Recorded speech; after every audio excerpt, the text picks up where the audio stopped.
Assalamualaikum, welcome back to Nana Story. Nah, harap korang semua dalam keadaan baik dan semoga Allah pemudahkan urusan korang dan perluaskan lagi rezeki korang seperti Aizan tanya mengalir. Terima kasih untuk like, subscribe dan komen. Untuk cerita yang seterusnya ni, nak akan berceritakan tentang kisah seorang yang bekerja sebagai pengurusan jenazah.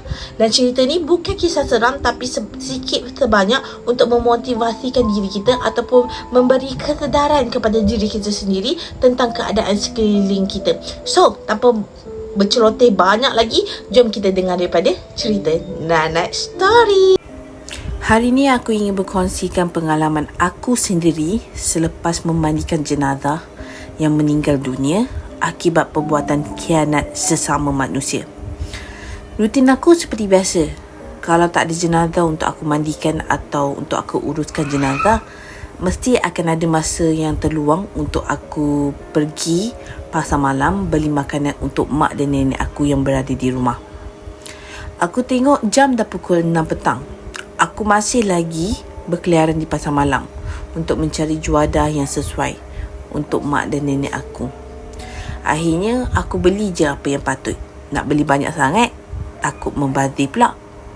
Lepas dah beli dah juadah untuk mak dan nenek aku pun menuju terus ke kereta. Lepas tu ada satu pakcik ni dia tegur aku tau. Dia kata, lawa kita lalu sebelah pun sampai tak perasan entah kenal atau dog lagi ni, kata. Aku macam pelik tau. Aku macam pelik, pakcik ni dia tegur siapa? Bila aku tengok balik, aku renungkan balik muka pakcik tu. Ya Allah, rupanya pakcik ni baru-baru ni aku ada tolong pakcik ni tukar tayar kereta kat tepi jalan hari tu. Aku memang tak perasan dia tau. Aku pun cakap lah, sambil aku berjabat tangan dengan dia, aku cakap, maaf lah pakcik, tak perasan. Oh, itulah pakcik ni duk parti je ni, kata. Ingat lagi ke tak dengan pakcik? Apa-apa pun terima kasih tau hari tu tolong pakcik. Mestilah saya ingat pakcik. Sama-sama kasih. Dah ada orang yang perlukan pertolongan, mesti saya tolong. Kita orang pun sambil berbalas senyuman lah waktu tu. Lepas tu pakcik tu cakap lah, tak ada jenazah ke hari ni? Tak ada pakcik hari ni. Bolehlah rehat pusing-pusing pasal malam, cari makanan nak makan kan. Tapi itulah pakcik, saya tak boleh lama tau nak berbual dengan pakcik sebab saya nak kena hantar makanan dekat mak dengan nenek saya kat rumah. Risau pula diorang tengah tunggu makanan. Aku pun bersalah-salah dengan pakcik tu. Aku terus masuk dalam kereta. Aku teruskan perjalanan aku menuju ke rumah. Sampai di simpang lampu isyarat, partner aku ada call. Dia kata, Adam, hari ni ada jenazah nak kita uruskan. Lepas maghrib saya pergi dekat hospital. Aku pun apa lagi kan, bergegas balik, hantar makanan. Aku siap-siap, aku terus pergi ke hospital. Sampai je dekat hospital tu, ngam-ngam waktu maghrib. Aku tengok dekat perkarangan bilik mayat, dah ramai dah orang yang berkumpul. Pada masa yang sama, aku cari kereta partner aku. Sama ada dia datang ke tak datang lagi. Aku tengok-tengok, kereta dia dah ada. Dan aku pun terus menuju ke bilik mayat. Aku buka bilik, aku tengok jenazah pun dah ada dalam bilik. Aku tanya kawan aku, Cho, kau nak solat maghrib dulu ke? Kita settle dululah jenazah ni sebab Wari minta ke bumi lepas isyak. Aku pun okey je lah kan. Aku pun siap-siap prepare peralatan kapal semua. Aku dengan partner aku angkatlah stretcher jenazah untuk beralih ke tempat mandi. Tapi bila aku angkat stretcher tu, aku pun cakap, ya Allah, beratnya kata. Lepas tu aku pun bukalah kain selimut jenazah dengan niat mandikan jenazah. Ya Allah, berdarah lagi ni mulut jenazah ni, Cho. Lepas tu partner aku pun cakap, aku tengok darah ni lain macam lah, Adam. Aku pun jurus je lah air sambil aku lap darah yang ada kat mulut dia tu. Tiba-tiba bila aku dah lap dalam mulut dia yang ada darah tu, aku rasa macam rasa macam ada kaca lah dekat jari aku ni weh. Tiba-tiba tengkuk aku dah meremang tau bila aku sebut benda tu. Lepas tu partner aku tengok dalam mulut jenazah. Weh Adam, betul lah memang ada kaca. Masih ada lagi serpihan kaca dalam mulut jenazah. Aku pun macam nak keluar lah kan. Aku cakap, lepas tu tanya aku, weh kau nak pergi mana, kata. Jap, aku nak panggil waris datang tolong kita. Aku pun panggil lah anak lelaki waris untuk masuk dalam bilik mayat untuk mandikan jenazah. Aku tanyalah, ni ayah abang ke? Ya, ini ayah saya. Eloklah mai kita mandikan jenazah sama-sama. Masa aku usap je badan nak ratakan air dekat jenazah tu, aku masih rasa macam ada benda tajam dekat badan dia. Tapi aku diam je. Aku tanya waris, ayah meninggal sakit apa? Oh, doktor sahkan yang ayah ni ada kena TB. Sebelum ni dok nampak ayah kerak-kerak batuk. Tengok-tengok malam tadi ayah kena batuk berdarah. Terus bawa mai hospital. Aku tengok partner aku. Partner aku just buat isyarat mata je kat aku. Aku angguk kepala je. Lepas je selesai aku mandikan jenazah, aku cakap dekat waris, abang boleh tunggu dekat luar dulu. Nanti kami dah siap kapal jenazah ni, kita orang akan panggil waris untuk masuk tengok jenazah. Waris pun dah keluar daripada bilik tempat mandi jenazah. Waktu tu aku ada perasan satu kelibat hitam melintas laju kat depan pintu. Betul-betul depan waris. Aku waktu tu buat tak tahu je lah. Tapi dalam masa yang sama, bila aku nampak ada kelibat hitam tu, masa yang sama aku rasa badan aku dah seram sejuk je. So aku kembali balik dekat tempat jenazah tu sebab aku nak alihkan daripada tempat mandi ke stretcher pula untuk aku kapankan. So bila aku angkat jenazah tu, tadi berat, sekarang ringan pula. Aku macam berdiam diri buat seketika sebab aku rasa macam ada kurang menyenangkan masa tu dekat badan aku. Partner aku perasan tau, masa aku nak kapan tu masih lagi ada darah sikit yang keluar dekat mulut arwah. Aku ambil kapas, lepas tu aku lap mulut jenazah yang berdarah tu. Dengan tak sengajanya, aku tengok kapas yang aku lap darah tu, aku perasan ada lagi sepihan kaca dengan miang bulu halus. Terus aku macam, Allahu Akbar, sian arwah ni, siapalah yang tergamak sangat buat kat dia macam ni. Nanti dia tahulah azab Allah tu lagi pedih daripada perbuatan dia. Terus partner aku jawab, santa arwah ni masih hidup lagi ni, kau kena hati-hati. Terus aku baca, Fasayakfikahumullah wa huwas sami'ul alim. Surah Al-Baqarah ayat 137. Sambil tu aku balut jenazah dengan berjaga-jaga. Selesai je kapan, aku tolak balik stretcher ke bahagian ruangan depan untuk aku panggil waris arwah dekat ruangan menunggu masuk. So aku cakap dekat waris kepada waris yang nak tengok arwah, bolehlah masuk. So semua waris pun pakat masuk. Aku selak kapas yang aku tutup muka arwah tu. Aku bagi tahu diorang, siapa yang nak cium arwah boleh main cium. Jangan meraung-raung je depan arwah. Tiba-tiba aku rasa macam ada orang tepuk bahu sambil gelak dekat belakang aku. Nak kata waris yang buat, memang taklah, sebab aku berdiri kat bahagian kepala arwah. Lepas tu belakang badan aku rapat ke dinding. Tiba-tiba tengkuk aku meremang seram sejuk. Mataku melilau cari partner aku dalam ramai-ramai ni. So selepas semua settle, waris pun dah tengok muka jenazah. Aku minta izin untuk tutup muka arwah ni. Kita tak boleh lama tau, sebab hari dah gelap.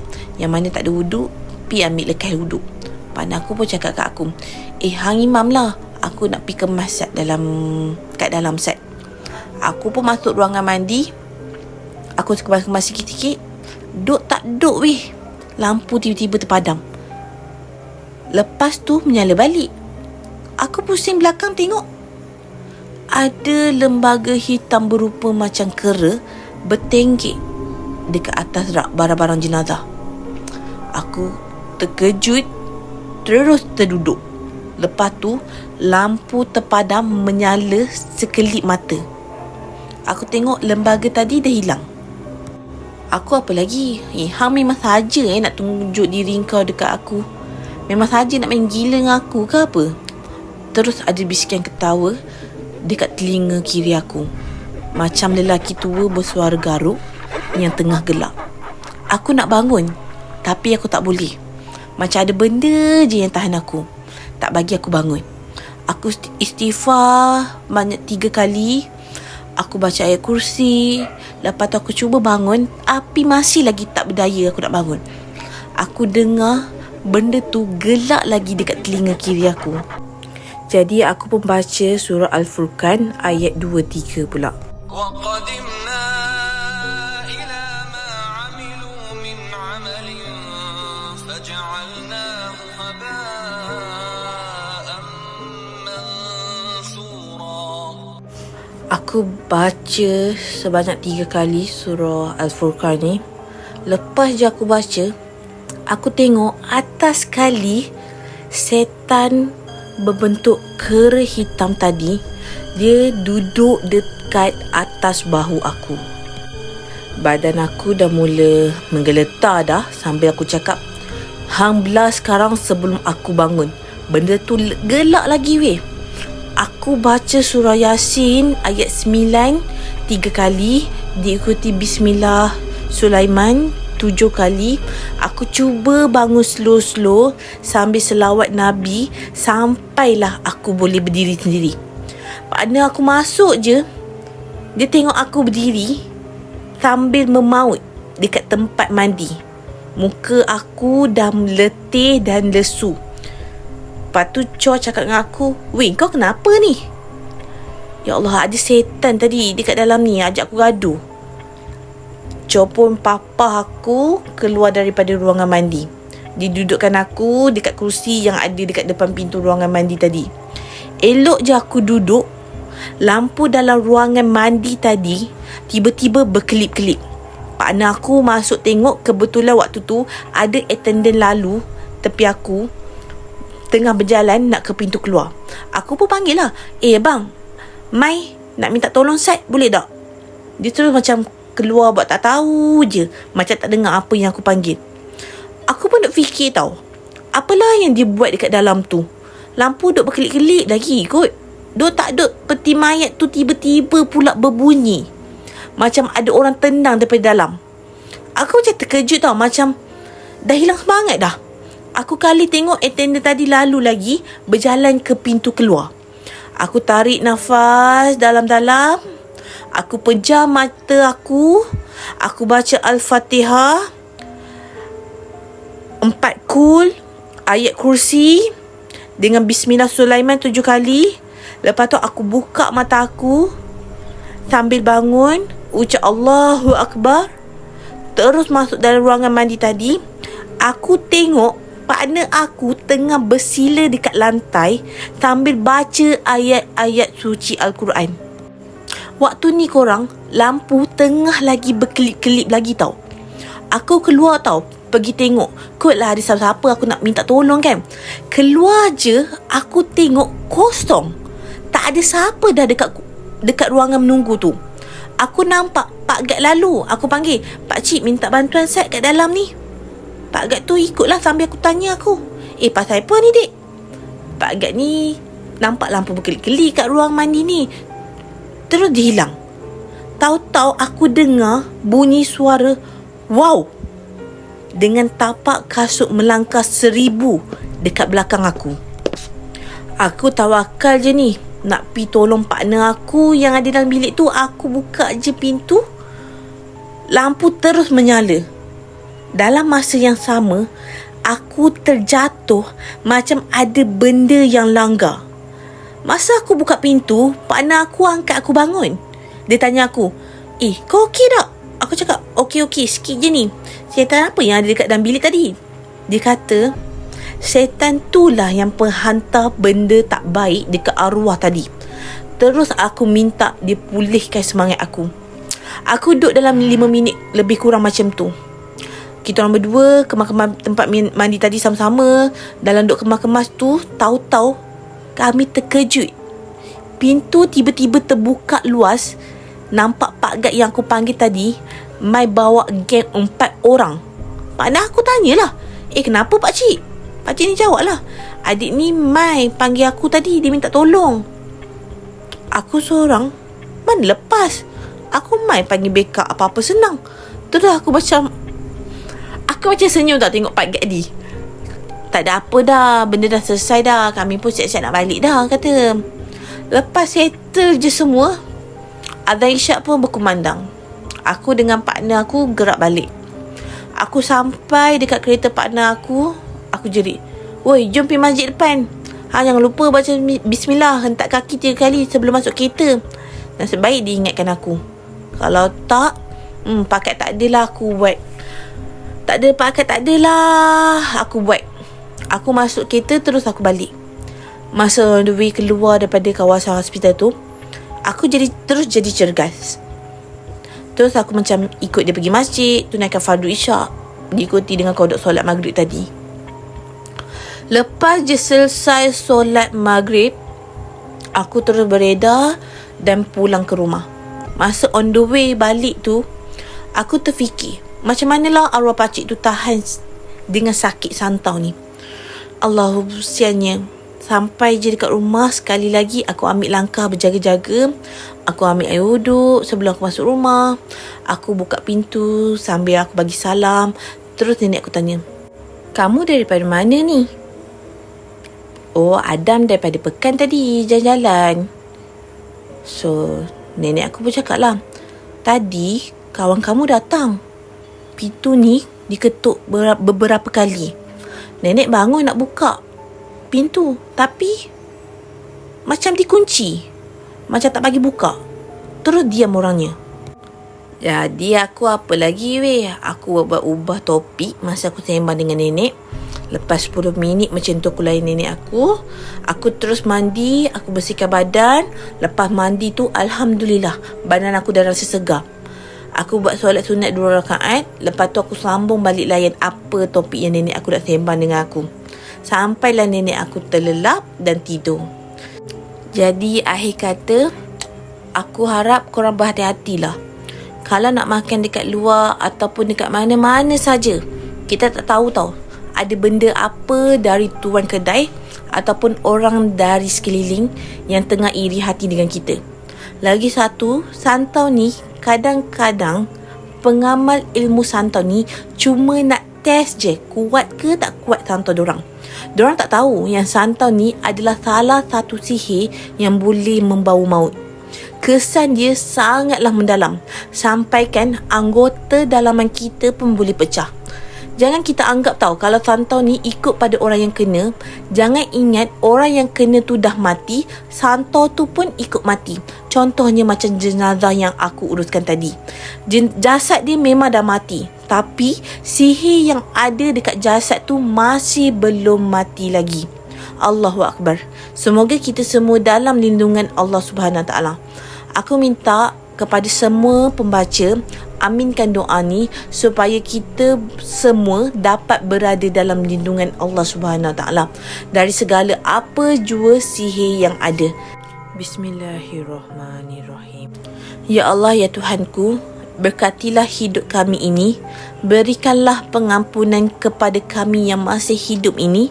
Dengan nama-Mu ya Allah, kami berlindung dari-Mu yang kami sentiasa bersama-Mu dalam apa saja sesuatu pun yang berada di langit dan juga di bumi. Engkaulah Maha mendengar lagi Maha mengetahui segalanya. Ya Allah, tiada Tuhan selain-Mu dan hanya kepada-Mu lah kami berlindung dan bertawakal di bawah lindungan arasy-Mu yang agung. Ya Allah, kami berlindung kepada-Mu dari gangguan jin dan bisikan syaitan yang mendatangiku. Ya Allah, ya Rahman, ya Rahim, ya Karim, kami berlindung dengan kekuatan dan kehendak-Mu sakit ngeri sihir yang ada dalam dunia ni. Ya Allah, sesiapa pun yang Engkau hidupkan daripada kami, maka hidupkan dalam keadaan penuh keimanan. Ya Allah, janganlah Engkau menghalangi kami akan pahala beramal kepadanya. Janganlah Engkau menyesatkan kami sepeninggalan dia dengan mendapat rahmat-Mu. Wahai Allah yang lebih belas kasihan, segala puji bagi Allah, Tuhan semesta alam. Amin ya Allah ya Rabbal Alamin. Nak harap korang suka dengan cerita ni. So kita akan jumpa lagi for the next story. Kalau korang nak share cerita korang boleh share dekat Nat punya IG ataupun dekat email Nat dekat bawah ni. So kita jumpa lagi korang. Assalamualaikum dengan Nana Story.